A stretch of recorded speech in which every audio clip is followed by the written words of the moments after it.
welcome back to my channel. Today we're going to do a DIY Dollar Tree easy skull topiary using products from the Dollar Tree. I'm going to use a variety of skulls. I'm going to use two of the large, two that are on the stand, the bag of skulls, as well as the two off of these long skeletons. I was inspired by something that I saw in a scary movie. And then we're going to use two of these pots, but you really could use whatever containers you want as long as they're good size. Some Spanish moss as well as some glue, and then we're going to use paint because we're going to paint our pots and age them a little bit to look a little bit more like some old creepy stone type pots. And of course hot glue and probably a scissor. So you'll see a multitude of frames here because I actually shot some of this at home and some of it here at Lisa's. And I apologize that this isn't exactly my normal setup that I have here. So if some frames are out of the shot, I apologize ahead of time, okay? The first thing I'm going to do is I'm going to cover these pots with some of the white chalk paint by Waverly. Actually, I believe this is ivory, but it really doesn't matter. I actually thought I grabbed white and ink from my house, but apparently I grabbed ivory and truffle. So that's what we have. That's what we'll work with. So originally I was thinking that this, to make it look like stone, would be white and gray, but I'm kind of glad it's a little different. The skulls themselves tend to have a little gray undertone, so making this one with a little more of a brown beige undertone actually makes them stand out a little bit different from the pots. Now, like I said, you can use any containers that you want that are appropriate size for the skulls, but I had these and I thought that they were the perfect size.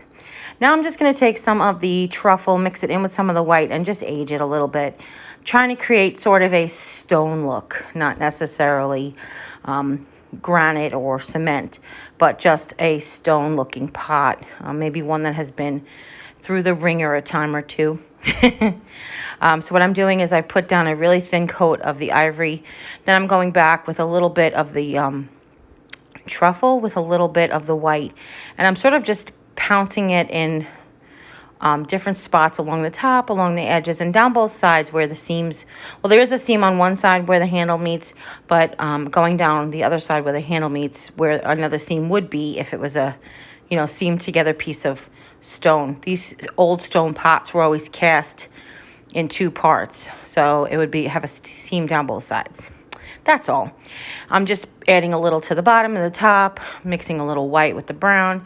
And you can do this in any technique that we've learned over the years, but also you can do it to your liking. You can put in as little or as much aging as you want.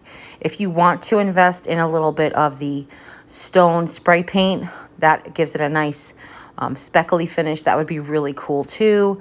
Of course, if you use any other pots, that would be another great idea. All right.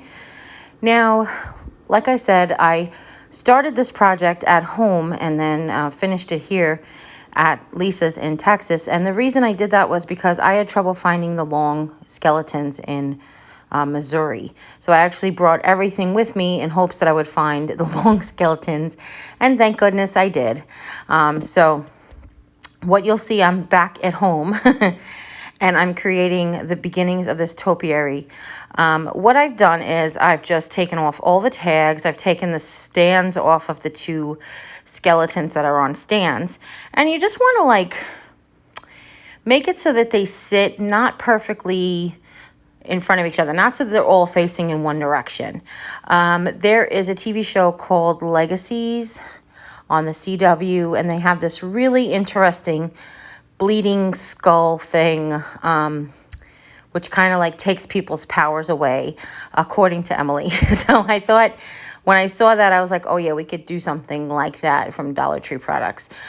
Not as elaborate, obviously, and ours won't bleed, but but definitely in that feel as well. So all I'm doing is testing out how the skulls will sit, and I feel like that one that's on a stand has a very hard bottom that's very unforgiving. So what I've done is I've just cut a little bit of hole in the bottom so it sits better on the skull. So no matter where you get your skulls from, if you don't feel like it's sitting organically, then go ahead and cut pieces off if you need to. I just want to show you that there are options.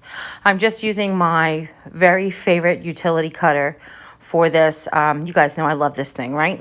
So it's about now that I realized that I need that middle skull, which I was very fortunate to find in Texas. So basically it's that hanging skeleton is about 1 foot long.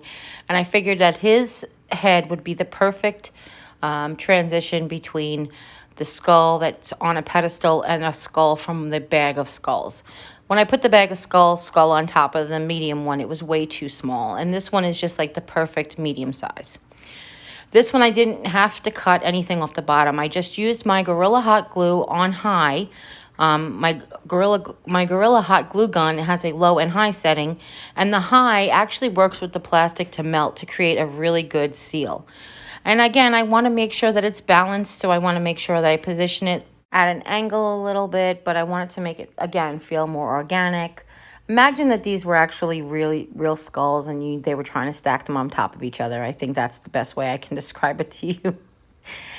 And I've decided to make these in a pair. Now, because we are using all of these individual products, these do end up being about $5 each. Probably a little more with the trimming. I'm actually going to use like a floral foam in the bottom of the buckets. But of course, you know, we've done lots of things where you can put rocks down there.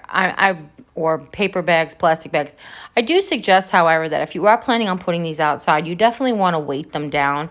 There's almost no weight to the skulls and then very little weight to the buckets. I have no intentions of putting these outside. These are totally an indoor item for me, but if I was, I would definitely consider that as well. So I'm just using the foam, it says it's dry foam, but it looks like it's wet foam to me, block from the Dollar Tree. Happens to be cut in half and fit perfectly down in there. The skulls sit really nicely on them. I've put the handles towards the back so they look a little less like buckets and a little bit more like urns, in my opinion anyway. And now I'm just positioning the skull. I'm sitting it nice on the foam and making sure I just glue wherever it contacts. And of course, drop some glue on the table because you're visiting someone. You might as well glue their table down like you would at home.